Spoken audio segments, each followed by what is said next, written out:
Более 1000 лет назад на мусульманском Востоке зародилось мистическое учение, одухотворившее ранний ислам.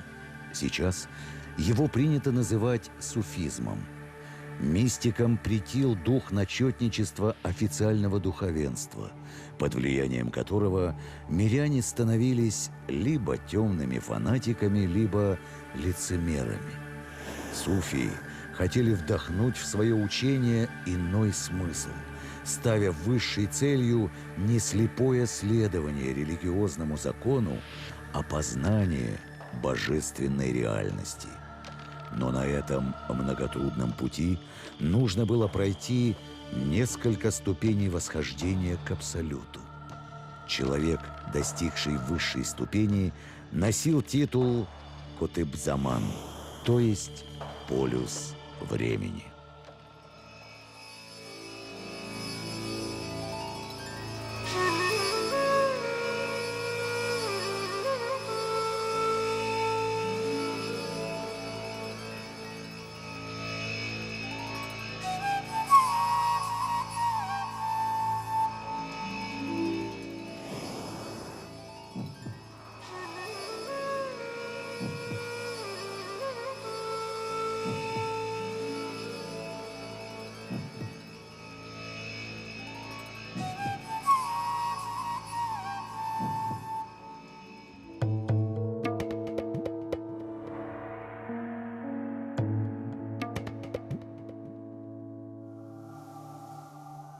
«28 марта 1833 года в горах Башкирии появился на свет тот, кто станет знамением целой эпохи и путеводной звездой для многих мусульманских народов России, но в первую очередь для башкир.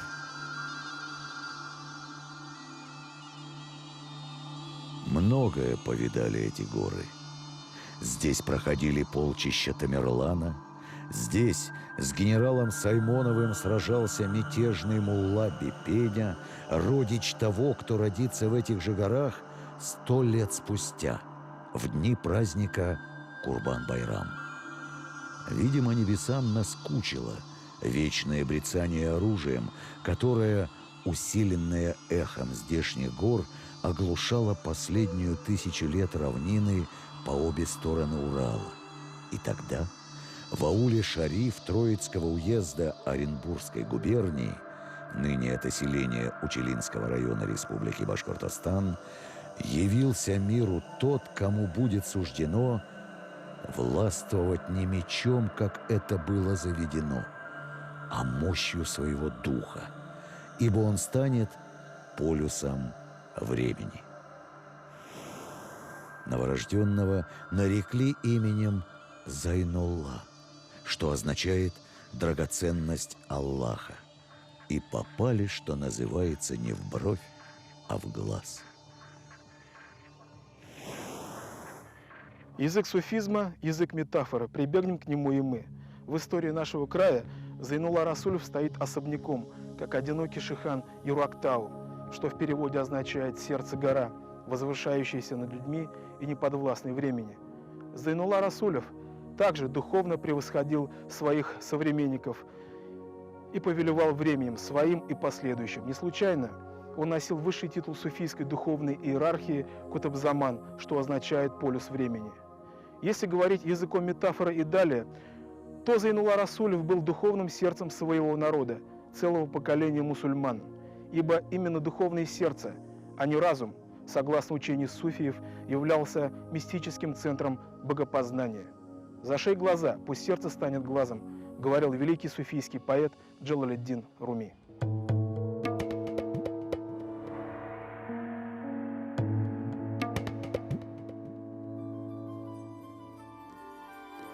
Жития апостолов суфизма – вещь не только поучительная, но и довольно занимательная, благодаря своей парадоксальности. Этот вид литературы является азбукой начинающего суфия. С нее, вероятно, начинал и Зайнулла Расулев.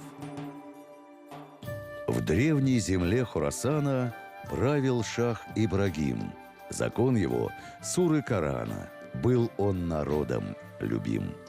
По преданиям, Ибрагим бен Адхам, правитель города Балх, что находится на севере Афганистана, стал первым суфием, причем благодаря тому, что однажды утром увидел на крыше собственного дворца оборванного бедуина. Тут стражников кликнул владыка. Смутьяна к нему привели, сказал грозный шах: «Скажи-ка, что делал ты, доложи-ка, на крыше дворца Шах-Гюли?» Сказал бедуин падишаху: «Верблюда искал своего, и ведомо лишь Аллаху, где черти носят его». Вскричал Ибрагим: «О чудо! Ты верно сошел с ума! Как глупо искать верблюда на куполе дворца!» Но бедуин, не смутившись, шаху молвил опять: «Гораздо глупее, усевшись на троне, Бога искать». И потрясенный владыка бросил и царство, и трон. В дервишском рубище диком странствовал по миру он. Подобно Будде, он был венценосной особой, отрекшейся от престола. Но в отличие от индийского принца, поступками Ибрагима руководило не потрясение от мирового страдания, а любовь к Богу. Им были заложены основные черты будущего суфизма. Во-первых, квиетизм, то есть отстраненность от мира и полная покорность воле Бога. Во-вторых, стремление к гнозису, то есть сверхчувственному знанию и мудрости. В-третьих, религиозный альтруизм.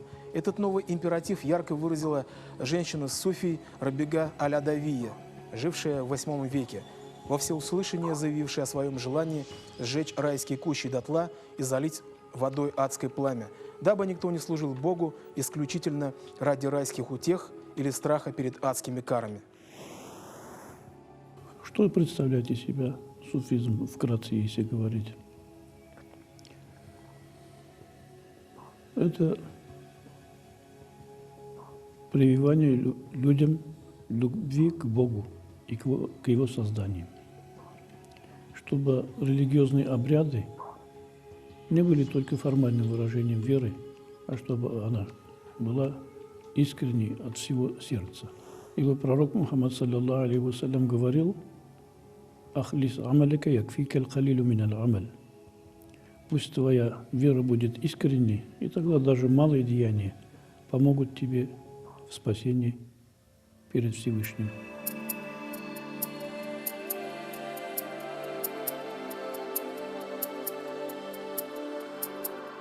Мистики утверждали, что одного следования шариату, то есть своду обязательных религиозных предписаний, недостаточно.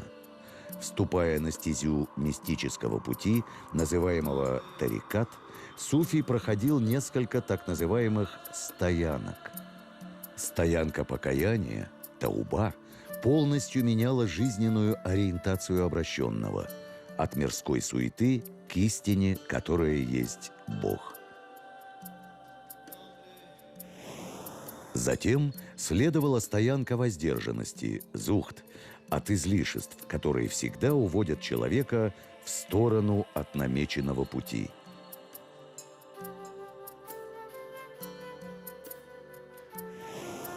Воздержание приводило путника на стоянку нищеты, факр. А поскольку воздержание и нищета связаны с трудностями, за ними следовала стоянка терпения, сабр. От нее путник двигался к стоянке упования, таваккул, на которой представления о жизни связывались с одним мгновением, в течение которого мир одновременно творится и уничтожается. Поэтому путник должен уповать только на Господа, не думая о завтрашнем дне. Личная судьба, да и окружающая действительность перестает играть для него какое-либо значение. Любой удар судьбы или удача переносятся с непоколебимым спокойствием. Пройдя эти стоянки, суфий переходит в стадию истины, хакикат, когда человек достигает полного совершенства, после чего следовала последняя из стадий – стадия богопознания – магрифат. Достигнув ее, подвижники могли привести свою психику в такое состояние, когда их сознание как бы растворялось в объекте созерцания, то есть в Боге. Один из ранних мистиков, Баязид Бистами, так описывал свою встречу с божественной реальностью. «Я пристально посмотрел на него взором истины и сказал: кто это?» Он ответил: «Это не я, и не я. Нет Бога, кроме меня». Затем он превратил мою самость в свою. Затем я заговорил с ним языком его благости и промолвил: «Какова же участь моя с тобой?» Он сказал: «Я принадлежу тебе через тебя. Нет Бога, кроме тебя». Подобные мистические парадоксы стали основой учения о фана, то есть растворении личности мистика в Боге, когда она, лишившись всех своих качеств и став таким образом духовным и интеллектуальным вакуумом, заполняется чистым сознанием Бога. В таком состоянии суфиям открывались все таинства бытия.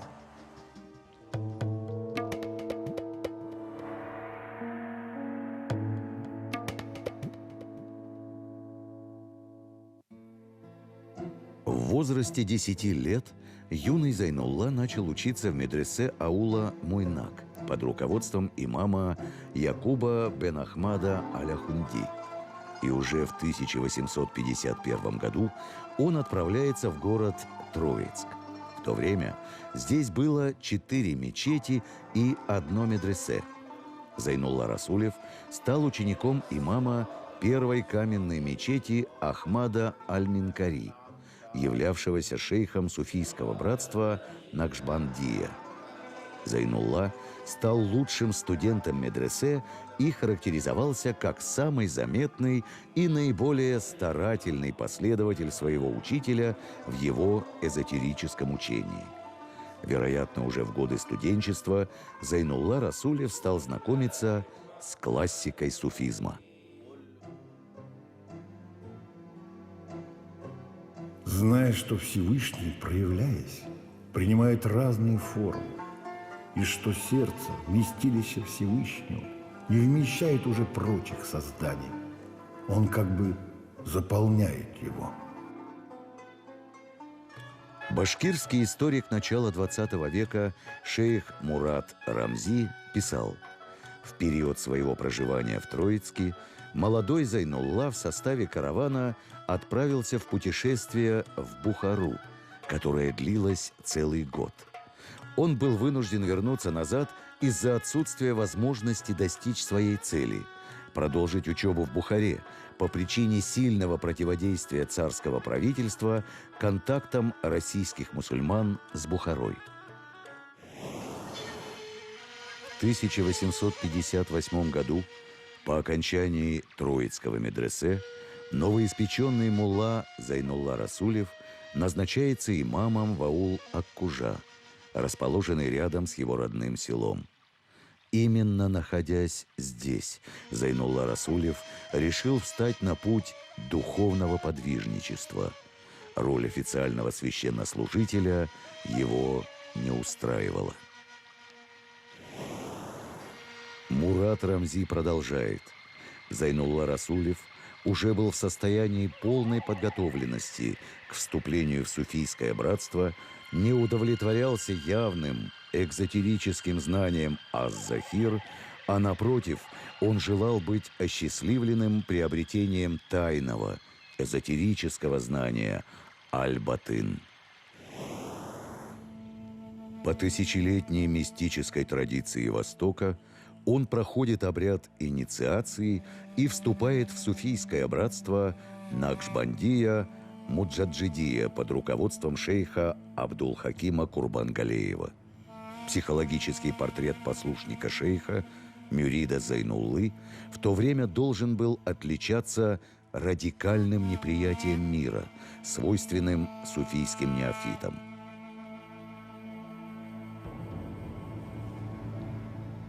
Как может озариться сердце суфия, на зеркале которого запечатлены образы мира?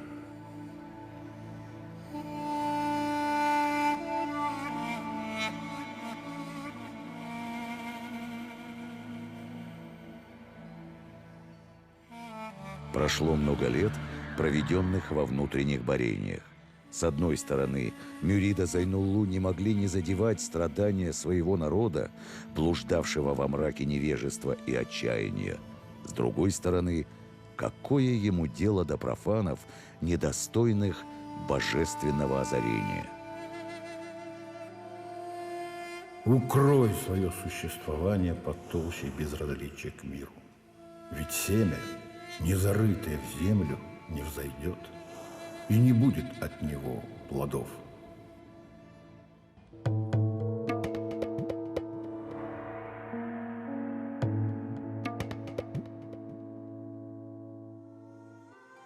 Его сорвавшийся отъезд в Бухару, как покажут последующие события, стал подтверждением истины, что не делается, все к лучшему. Бухарская духовная традиция давно погрузилась во мрак невежества и косности, поэтому творческая натура Зайнуллы Расулева вряд ли нашла бы удовлетворения в ее моделях религиозности. Таким образом, неудача заставила сельского имама обратить свой взор в сторону других стран исламского мира.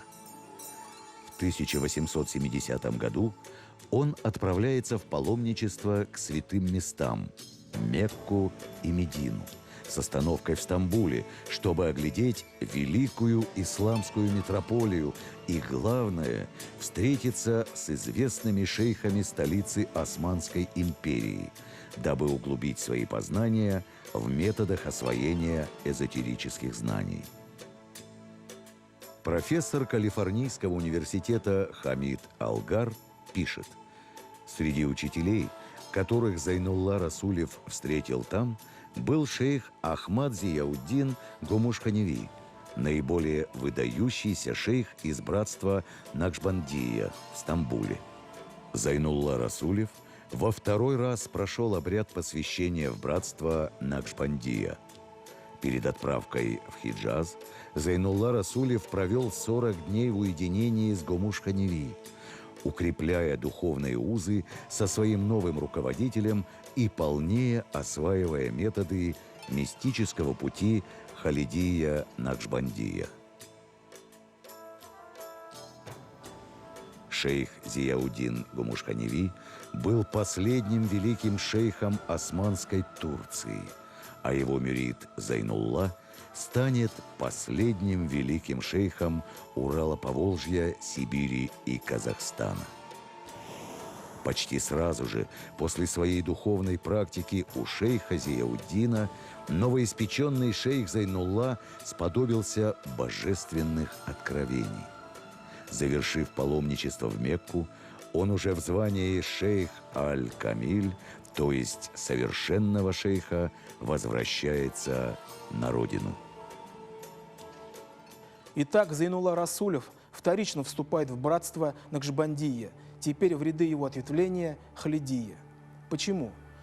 Причина этого шага заключалась в том, что его первый наставник, шейх Абдул-Хаким Курбангалеев, и его окружение, пребывая в состоянии фатализма, были социально пассивны. Их конформизм по отношению к власти и неприятие идеи модернизации мусульманского общества не могли нравиться Зайнулле Расулеву. Поэтому он и искал духовного санкционирования своим культурно-религиозным инновациям. И как суфий мог его найти только в лице нового шейха. Таким шейхом и стал Зияуддин Гомушханеви.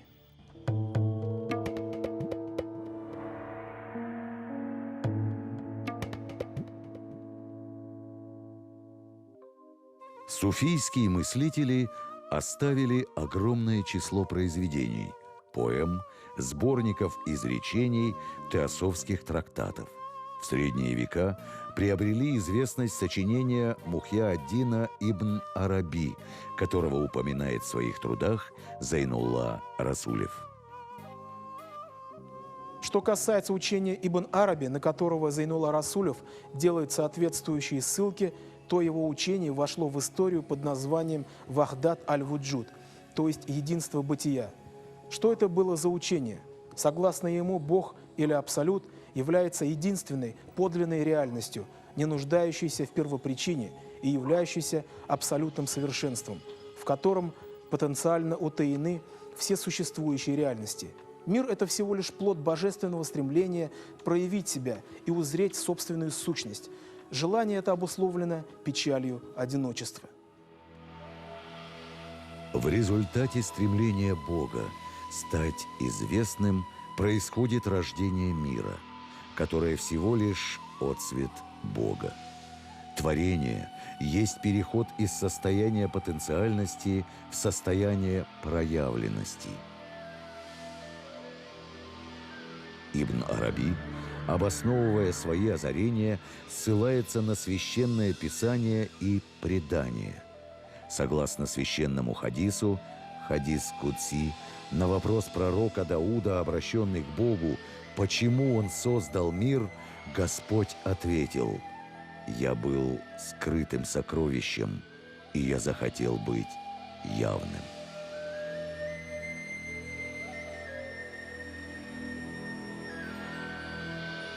Таким образом, Бог являет себя в творении, которое в конце миротворческого процесса возвратится в первоначальное состояние.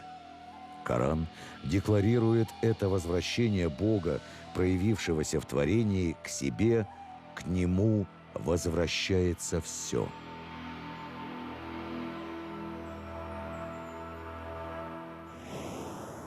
Бог есть чистый свет, а невозможно есть чистая тьма. Тьма никогда не становится светом, и свет никогда не становится тьмой. Творение же – перешеек между светом и тьмой. Так учит великий шейх Мухьяддин ибн Араби. Выдающийся немецкий философ Георг Вильгельм Фридрих Гегель считал, что исламская философия носила эпигонский, то есть подражательный характер по отношению к античной. Современные исследования доказали справедливость выводов Гегеля по отношению к мусульманским перипатетикам и неоплатоникам, то есть последователям Аристотеля и Платона. А ими были, как известно, Аль-Кинди, Авиценна, Авероес и Аль-Фараби, и ошибочность его заключений касательно исламского мистицизма и теософии в лице Аль-Газали, Ибн Араби и других. Прозрения последних подпитывались не трудами греков, а Кораном и сунной посланника Божьего Мухаммеда. Именно поэтому и родилось оригинальное учение о единстве бытия «Вахдат аль-Вуджуд». Ибн Араби делает революционный вывод об одновременной трансцендентности и имманентности Бога миру. То есть Бог запределен и одновременно присутствует в нем. В чем революционность идей Ибн Араби? Последовательное приятие трансцендентности, то есть запредельности Бога, неизбежно ведет к дуализму, который в той или иной степени присущ всем религиям. Коли Бога нет в дольнем мире, то Он греховный и падший, в нем правит князь мира сего дьявол. Его противоположность – Божье царство, идеальный мир вечного блаженства.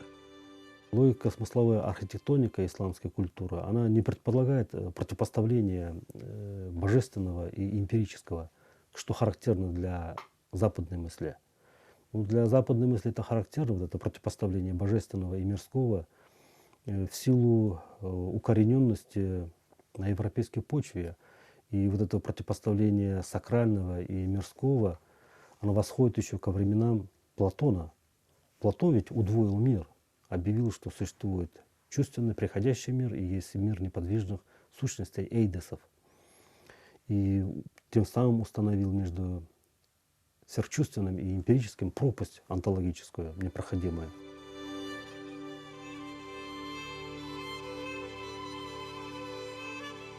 Мировоззренческая трагедия дуализма заключается в том, что здешний мир объявляется иллюзией и источником страданий.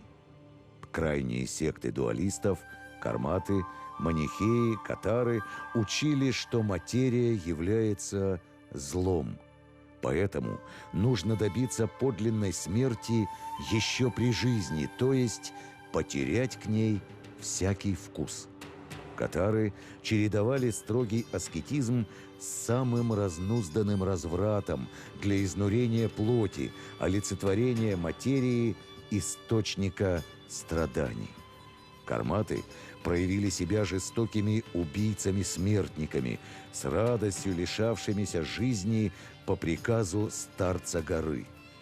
Христианские сектанты практиковали самосожжение и свальный грех. От дуализма всего лишь один шаг до сатанизма, так как дуализм признает Бога и сатану равновеликими силами. И вот Ибн Араби преодолевает этот трагический дуализм, преодолевает радикальное неприятие мира. Бог посредством своих имен, нематериальных прототипов всех вещей тварного мира или архетипов присутствует в дольнем мире, который является вместилищем для его истечения. Однако Бог манифестирует себя не полностью, утаивая свою самость, оставаясь вещью в себе. Свое учение об одновременной имманентности, то есть богоявленности, и трансцендентности, то есть запредельности Бога, Ибн Араби обосновывает аятами Корана. Воистину, создали мы человека и ведаем о том, что нашептывает ему душа его, и мы ближе к нему, чем шейная артерия.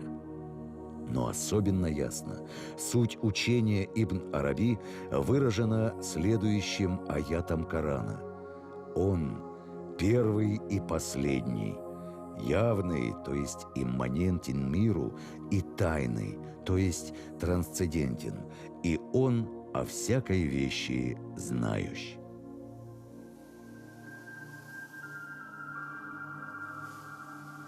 Коль присутствие Бога в сфере явного является реальностью, значит, здешний мир прекрасен, и жизнь имеет некий смысл. Жизнерадостная и оптимистичная философия Ибн Араби ставит под сомнение идею абсолютной предопределенности судьбы человека. Ведь фатализм делает бессмысленным этический выбор человека между добром и злом и снимает с него ответственность за свои поступки. Коль все уже предопределено и от нас ничего не зависит, то какая разница, что мы выберем, добро или зло? Но коль человек способен к самосовершенствованию, а это главный посыл суфизма, то, стало быть, он обладает свободой воли, которая квалифицируется как милость Божия.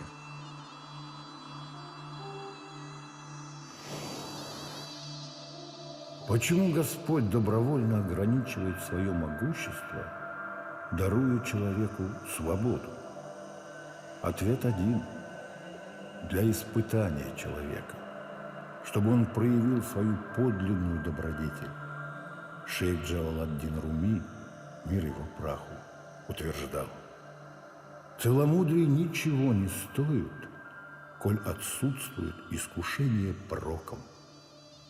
Словом, для выявления добра необходимо и зло.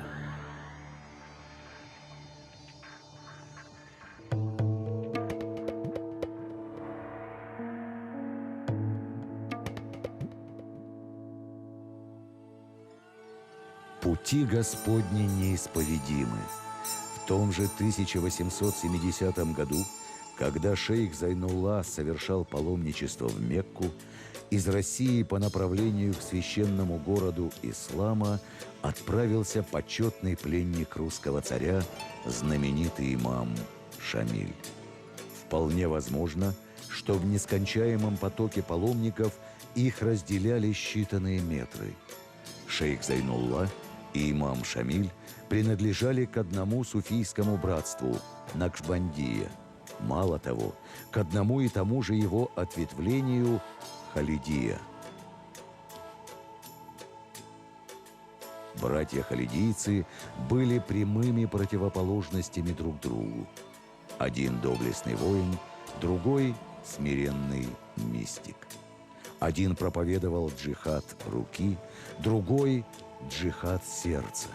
А потому их дороги вряд ли могли пересечься, ведь рай в тени сабель совсем не одно и то же, что рай в тени истечения Божьего Духа. Зато когда в 1871 году из Троицкой тюрьмы освободился башкирский поэт Мифтах ад-Дин Акмулла, встреча странствующего лирика и уже знаменитого шейха была просто неизбежной.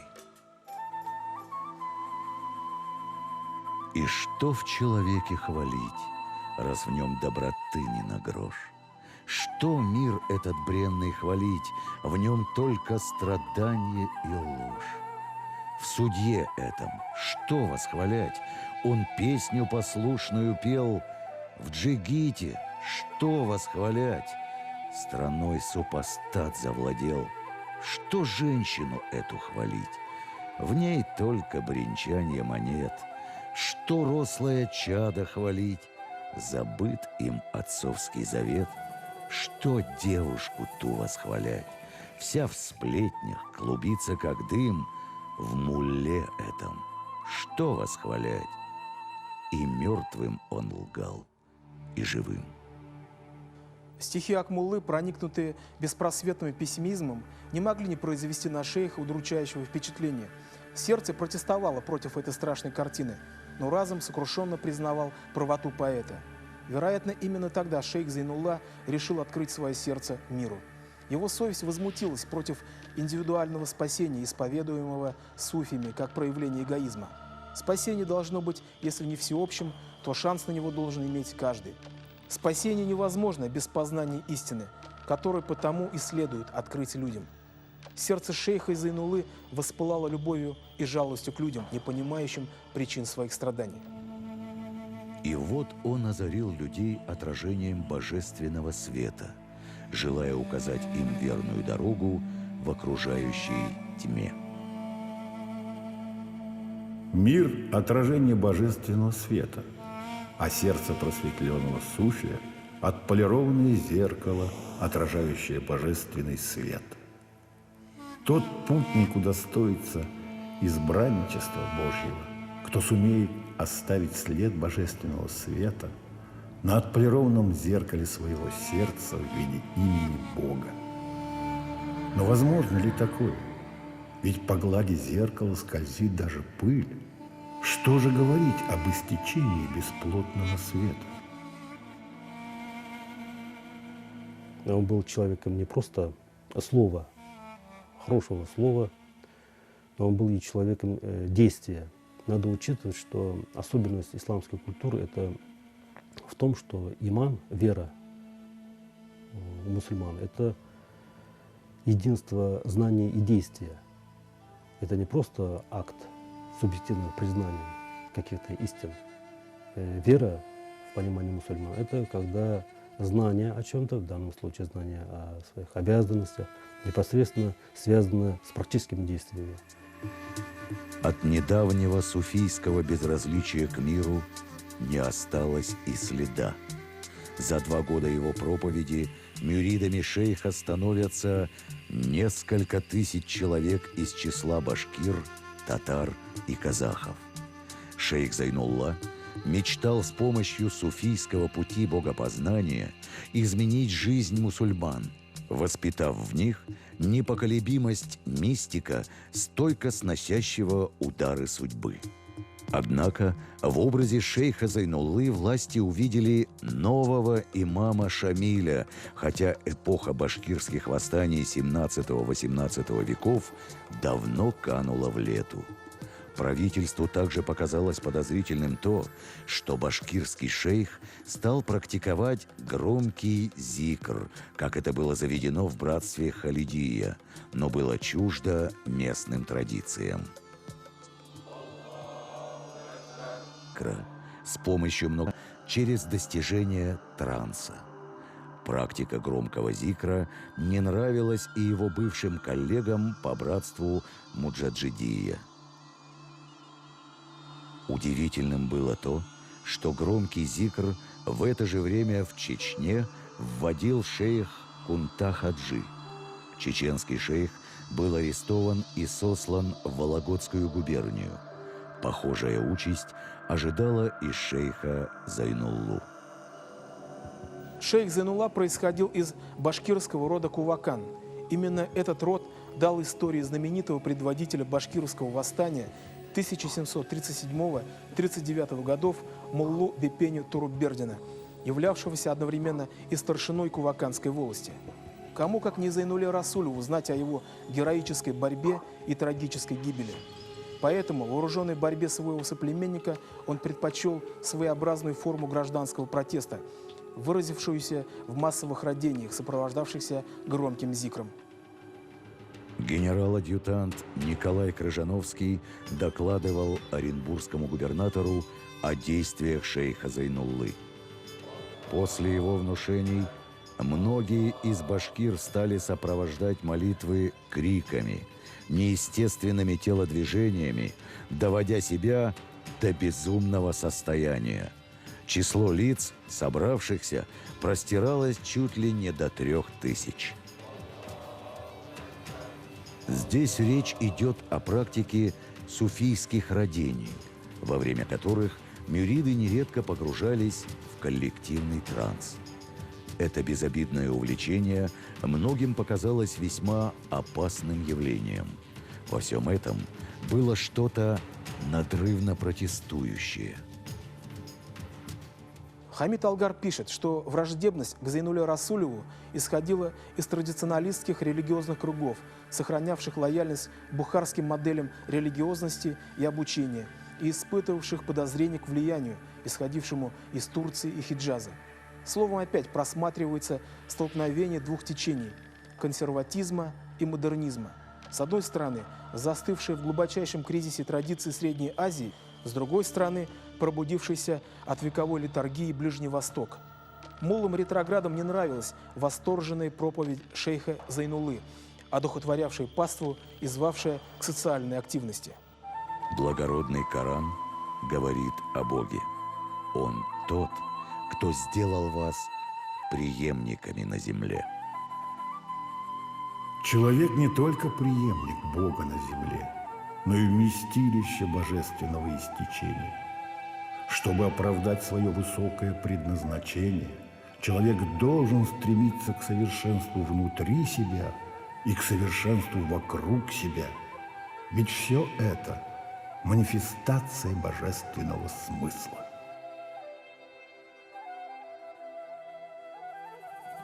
Согласно учению Ибн Араби, человек является местом самопостижения Бога. Бог посредством человека познает самого себя, а потому убийство человека приравнивается к убийству Бога. Так говорил шейх Зайнулла своим мюридам, пока его не вызвали в Магометанское духовное собрание. Однако он сумел оправдаться, доказав правоверие своих взглядов. Но муфтий Салимгарей Тевкелев все же взял с него расписку в том, что он отказывается от наставничества в качестве шейха суфийского братства и остается простым имамом. Тем не менее, нашлись доброхоты, оклеветавшие шейха перед уфимским губернатором. Внучка Зайнуллы Расулева, Сафуат Рахмангулова, пишет: другие писали доносы на имя губернатора, обвиняя его в стремлении поднять восстание башкир против русского царя. Губернские власти, воспользовавшись ситуацией, арестовали популярного шейха.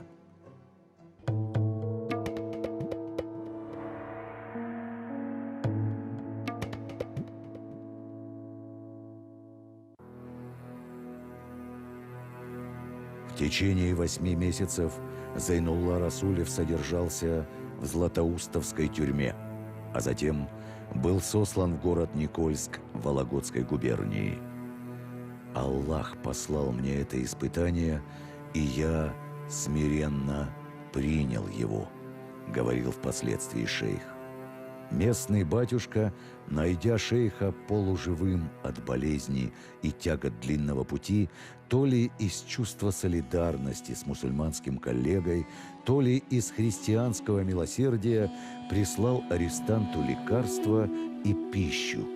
И шейх выжил в ту суровую зиму. Впрочем, шейх не оставался в долгу.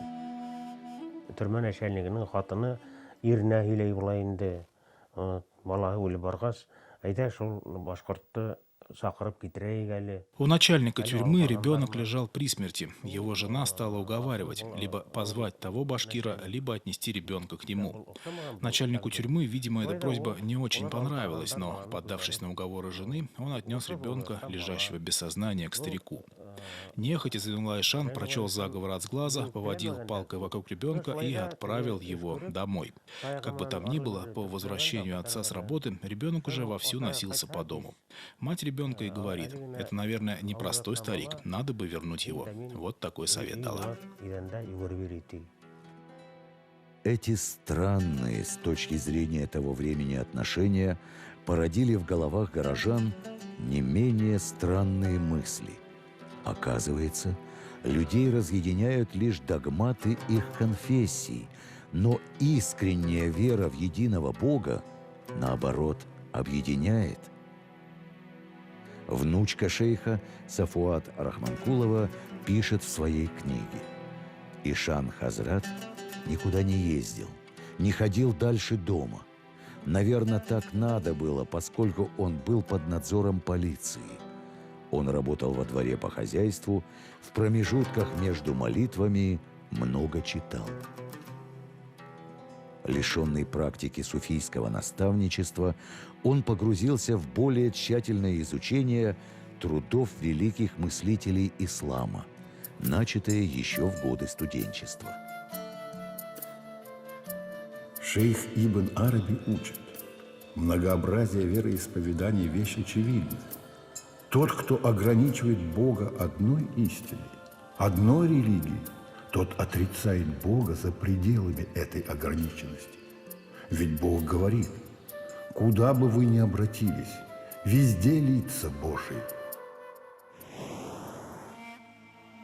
В эти годы он много читал. Читал и переосмысливал пережитое. Из ссылки он вернулся сильно изменившимся. В Российской империи наиболее угнетаемыми слоями населения были мусульмане, евреи и поляки. И если ранее шейх Зайнулла звал людей к протесту, то теперь он вдруг осознал: люди таковы, какие они есть. И любая новая эпоха вмещает в себя одинаковое число святых и грешников, что и предыдущие. Шейх Зайнулла отверг рай под тенью сабель имама Шамиля, равносильный самоубийству. Отверг он и созерцательную литургию с фатализмом своего первого наставника, шейха Абдул-Хакима Курбангалеева. Он избрал третий путь.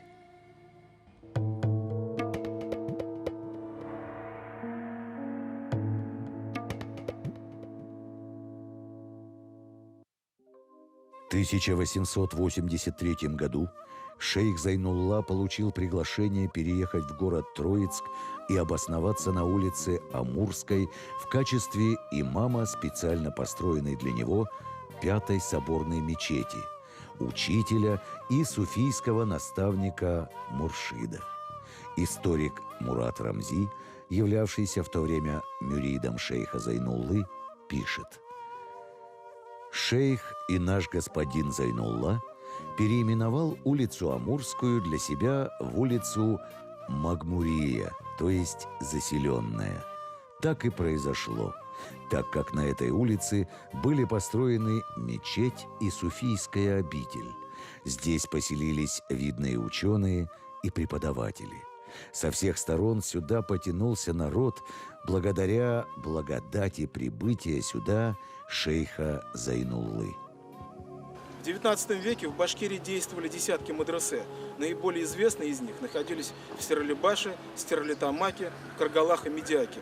Обучение в них велось в духе бухарских консервативно-схоластических традиций. Но вот на рубеже XIX и XX веков в крае открывается ряд новометодных учебных заведений, сыгравших выдающуюся роль в истории нашего края. В Уфе открывается мадресе Алия и Усмания, в здании которого сейчас расположена средняя школа. В Казани открывается медресе Мухаммадия, в Оренбурге – Хусайния, в Троицке – Расулия. Последнее было основано Зайнуллой Расулевым. В его медресе преподавали толкование Корана и Сунны, исламское вероучение, русский, тюркский и арабский языки, математику, историю, теологию, фикх, мусульманское право, логику, этику, географию, химию, физику, зоологию, естествоведение, то есть почти все отрасли тогдашнего знания. Табипсылык оның нее мына шул халаты мына Орта Азияга бетинде булган. Среднеазиатский врач Авиценна Ибн Сина широко известен своим знанием тибетской медицины. Так вот, познание и дар целительства Зайнуллы Ишана ничуть не меньше. А еще он обладал даром предвидения. Пришли к нему как-то раз несколько человек и, испугавшись, что старик не даст им благословения, если будет идти запах табака, по пути запрятали кисет под мост. Получили благословение, уже начали прощаться, как и вдруг Зайнулла Ишан говорит: «Вы уж не забудьте забрать то, что спрятали под мостом». Фатихаларын алгандар, хушлашкан вакытта карт әйтә икән, теге күпер астына яшьтергән нәмәгезне алырга онытмагыз инде, дип торып калган. Французский историк Александр Бениксен назвал медресе Расулия одним из лучших академических институтов во всем мусульманском мире.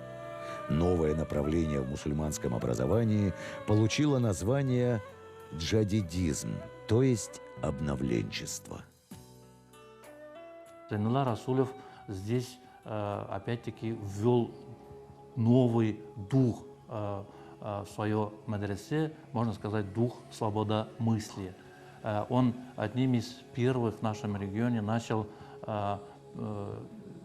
преподавать Коран и Сунну и стремился воспитывать у своих учеников, шакирдов, творческое понимание Корана и Сунны, в отличие от, опять-таки, от старых традиционных медресе, где изучались схоластические книги, диспуты, когда любое высказывание какого-либо средневекового авторитета принималось как догма. Зайнулла Расулев требовал от своих шакирдов уже понимания сути Сунны и Корана. Джадидизм не ограничивался сферой образования. Это было целое реформаторское движение, касавшееся всех сфер жизни. Новое мировоззрение, основанное на идеях модернизации, исламской реформации, антиколониализма, возникло под влиянием взглядов египетского богослова Мухаммада Абдо. Был ли шейх Зайнулла Расулев джадидистом? Из того факта, что в мадресе Расулия практиковались прогрессивные методы обучения, многие исследователи отвечают однозначно «да». Но сводить его многогранную личность к довольно плоскому стандарту левого мусульманина, а многие джадиды на самом деле затем переродились в эсеров и национал-коммунистов, было бы неправильно.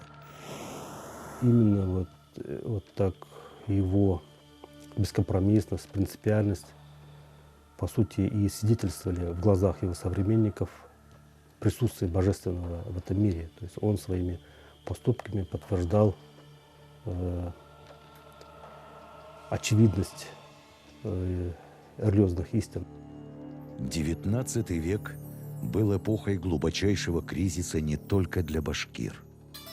Мусульманский Восток подвергся колониальной экспансии европейских стран. Превосходство Запада военное и техническое, было слишком очевидным, чтобы не ввергнуть народы Азии в состояние духовного кризиса и депрессии.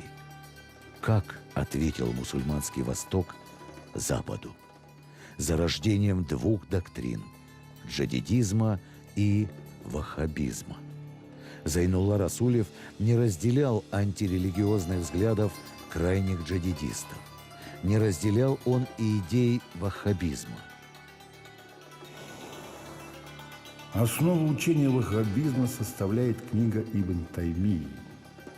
Но ваххабиты слишком далеко зашли и перешли все рамки дозволенного в делах веры. В Коране есть выражение типа «око Аллаха», «трон Аллаха», которую суфии и исламские рационалисты толковали иносказательно, а ваххабиты буквально, видя в этом главный признак правоверия. Невозможность буквального прочтения Корана очевидна, так как Коран – закрытая книга для тех, кто не видит в его аятах тайного смысла. Неправильно толкуя Священное Писание, ваххабиты совершили много неправедных поступков. Это и пытался донести до своих читателей шейх Зайнулла, отстаивая правоверие суфизма. Роль суфизма в истории нашего края трудно переоценить. Святителем Башкирии, апостолом и первым имамом был шейх братства Ясавия Хусейнбек, а его последним преемником – полюс времени Зайнулла Расулев. Эти две личности являются альфой и омегой духа Башкирии. В результате проповеди шейха Хусейнбека башкиры приняли ислам. А что совершил шейх Зайнулла? Он, главное, переориентировал сознание мусульман, членов своей общины, заставил их обращать свои взоры не в прошлое, не замыкаться в рамках своей общины, а наоборот, открываться. Он просто понимал неизбежность происходящих процессов, понимал, что жизнь за будущим, что мусульмане России просто они обречены на сосуществование с другими культурами. И если при его жизни были, конечно, мусульманские деятели, ретрограды, которые звали своих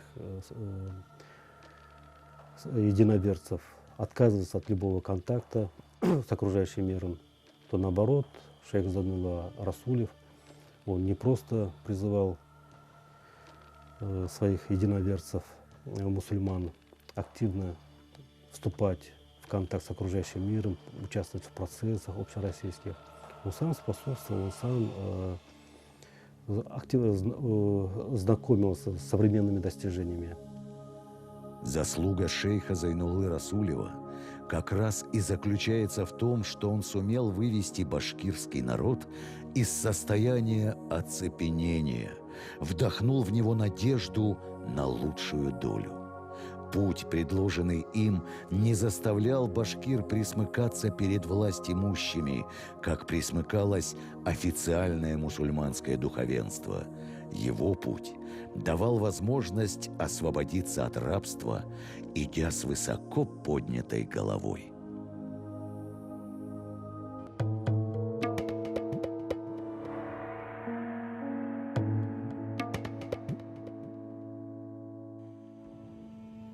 В своей подвижнической деятельности шейх Зайнулла достиг высшей ступени суфийского пути богопознания и стал называться Кутыбзаман, то есть полюс времени. Суфий, вступивший на путь мистического познания, совершает круговое движение вокруг полюса и не удаляется от него. Этот полюс – Бог. Воронка водоворота вечно всасывает в воду. Также и Бог вбирает в себя все бытие, ибо все возвращается к Нему. Под влиянием шейха Зайнуллы было воспитано целое поколение религиозных, общественных и политических деятелей, писателей и поэтов, ученых и педагогов башкирского, татарского и казахского народов, которые, в свою очередь, взрастили увеличивавшиеся в геометрической прогрессии последующие поколения национальной интеллигенции. Уның тормышын, уның яшәешен күз алдына килтерһәк, ул безгә бер буын өчен генә түгел, бәлки йөзәр буын өчен бөек рухи һәм гыйльми әсәр калдырды. Если представить судьбу и жизнь Зайнуллы Ишана, он оставил нам научный труд не только для одного, но и для 100 поколений. Ислам — это наука, но в то же время наука — это не только знание. Чистое знание не дает много пользы, как хорошо сказал в своем стихотворении Акмулла. Но наука наукой, а чистый дух и чистая душа — совсем другое дело. Эти две ипостаси, душевную чистоту и науку, объединил для нас первый наш пророк Мухаммед. Историк Мурат Рамзи писал: «Представители многих народов прибывают к нему со всех континентов и сторон света, чтобы получить от него указания к истине, независимо от их принадлежности к различным расам и сословиям». Во время одной из таких поездок произошла встреча шейха с будущим отцом Башкирской республики Ахмед Заки Валидовым. Зайнулла Расулев, обладая даром ясновидения, сразу заприметил юнца и устроил ему ряд испытаний. Ахмед Заки Валиди впоследствии писал: «Если бы не внимание и ласка высокочтимого шейха, кто знает, может быть, и я в свои 15 лет, как и многие другие мои сверстники, стал бы обычным приказчиком у богатых торговцев». Но, как известно, Ахмед Заки Валидов стал тем, кем он стал, а именно крупным историком-востоковедом, первым руководителем Башкортостана и одним из основоположников и практиков российского федерализма, а значит, одним из архитекторов современной России. И в этом огромная заслуга шейха Зайнуллы Расулева. Выдающийся русский востоковед Василий Бартольд в своей статье, приуроченной к смерти великого шейха, назвал Зайнуллу Расулева духовным королем своего народа. Его невидимое королевство охватывало почти все стороны жизни российских мусульман. Вплоть до середины 70-х годов XX века духовное управление мусульман европейской части Советского Союза и Сибири управлялось его мюридами Алимджан Баруди, Риза-ад-Дин Фахриддин, сын Зайнуллы Расулева Абдрахман Расули и Шакир Хиялиддин, которому Зайнулла Расулев в разговоре как-то сказал: «Терпение нашего народа беспредельно, как наша вера. Но Бог справедлив и желает вознаградить нас за наши страдания. Я не смогу дожить до этого дня, но ты, Шакир, сможешь дожить до того дня, когда никто не сможет загородить света истины». Великий шейх ошибся только в сроках исполнения своего пророчества, но не в его сути. Он вообще редко ошибался. У здешнего мира время, у Бога вечность. Бог и мир – две стороны одной истины. Ибо как влага пропитывает ткань, так и Бог пронизывает собой весь мир. Сердце, достигшее полюса познания истины, само становится истиной.